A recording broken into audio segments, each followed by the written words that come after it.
अस्सलाम वालेकुम। मोहतरम सामीन, वक्त के साथ साथ इस दुनिया में मुख्तलिफ वबाएँ आती रही हैं। ये वबाएँ इंसानों और जानवरों को अपनी लपेट में लेती हैं, लेकिन फ़र्क ये है कि जहाँ इंसान अपना दुख दर्द दूसरों को बता सकता है, वहीं ये मासूम जानवर अपनी बीमारी और तकलीफ दूसरों को बताने से कासर होते हैं। आजकल बहुत सारे तरक्की याफ्ता और तरक्की पजीर ममालिक में जानवरों की एक वबा आई हुई है। इस बीमारी को लंपी स्किन डिजीज़ का नाम दिया गया है। आइए इस बीमारी पर आसान अल्फाज में एक नज़र डालते हैं। सबसे पहले तो हम ये देखेंगे कि लंपी स्किन डिजीज़ आखिर क्या है। ये वो बीमारी है जिसमें जानवरों के चमड़े के अंदर मुख्तलिफ तरह की गिल्टियाँ बन जाती हैं जो कि बाहर से बाआसानी नज़र आती हैं। दूसरी बात, ये बीमारी किन किन जानवरों को लगती है। ये बीमारी अभी तक सिर्फ गायें और भैंस को मुतासर कर रही है। मुहतरम सामीन, अगर इस बीमारी की तारीख पर नज़र डाली जाए, ये बीमारी सबसे पहले ज़ैम्बिया में 1929 को देखी गई, मगर ये इस बीमारी के चूँकि इब्तदाई केसेस थे तो यह समझा गया कि शायद इन जानवरों ने कोई जहरीला चारा खा लिया है या फिर किसी जहरीले हशरात ने इन जानवरों को काट लिया है जिसकी वजह से इनको एलर्जी हो गई है। इसके बाद ये बीमारी 1945 के शुरू में कई दूसरे मुल्कों में फैल गई और वक्त के साथ साथ इसका दायरा कार बढ़ता चला गया। मोहतरम सामीन, अगर जरासीम की बात करें तो इसका वायरस पॉक्सीवेराडाई खानदान से तल्लक रखता है और इस वायरस को कैपरी पॉक्सी वायरस का नाम दिया गया है। अब हम बात करते हैं कि बीमारी एक जानवर से दूसरे जानवर को कैसे लगती है। ये बीमारी ज्यादातर हशरात के वजह से फैलती है। मच्छर, हॉर्स फ्लाई, फ्रूट फ्लाई या फिर जब चिच्चड़ किसी मुतासरा जानवर को काटता है तो उसका खून अपने अंदर जज़ब कर लेता है। इसी खून में ये वायरस मौजूद होता है और जब ये हशरात किसी सेहतमंद जानवर को काटते हैं तो उसमें ये वायरस मुंतकिल कर देते हैं जिसकी वजह से वो सेहतमंद जानवर इसका शिकार बन जाता है। सामीन कराम, अगर इस बीमारी की अलामात की बात करें, जब ये वायरस किसी जानवर के जिस्म के अंदर जाता है तो तकरीबन 1 हफ्ते के बाद इस बीमारी की अलामात सामने आना शुरू हो जाती हैं। सबसे पहली अलामत ये होती है कि जानवर की नाक से पानी बहने लगता है और इसके साथ साथ उस जानवर की आंखों से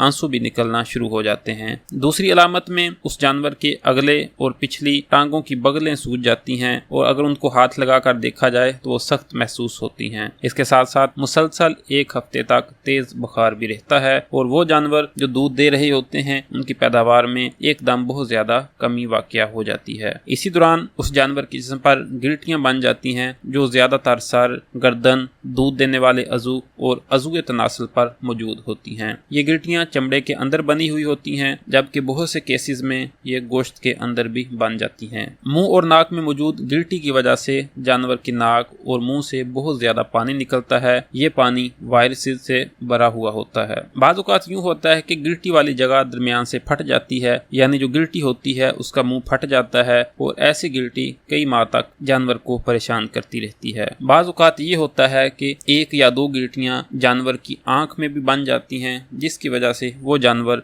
हमेशा के लिए नाबीना हो जाता है। सामीन कराम, अगर बात की जाए कि इस बीमारी से कैसे बचा जाए तो इससे बचाव इसी सूरत में मुमकिन है कि अगर किसी एक जानवर में इनमें एक भी अलामत ज़ाहिर हो तो उसको फ़ौरन दूसरे जानवरों से अलहदा कर दें। इनको खुराक खिलाने वाला और ख्याल रखने वाला शख्स दूसरे सेहतमंद जानवरों के पास ना जाए। इसी तरह वो अफराद जो सेहतमंद जानवरों के साथ काम कर रहे हैं, उनको चारा डाल रहे हैं, वो इन बीमार जानवरों के पास ना आएं। फार्म जाने से पहले और फार्म से निकलने से पहले अपने हाथों को साबुन से धोकर साफ करें और फार्म के अंदर बाहर से कोई भी चीज़ ना लेकर आएं और ना ही फार्म के अंदर मौजूद कोई चीज़ बाहर सेहतमंद जानवरों के पास लेकर जाएं। मुतासरा जानवरों के इर्द गिर्द जालीदार कपड़ा लगाएं ताकि कोई भी मच्छर, मक्खी या चीचड़ वगैरह अंदर दाखिल ना हो।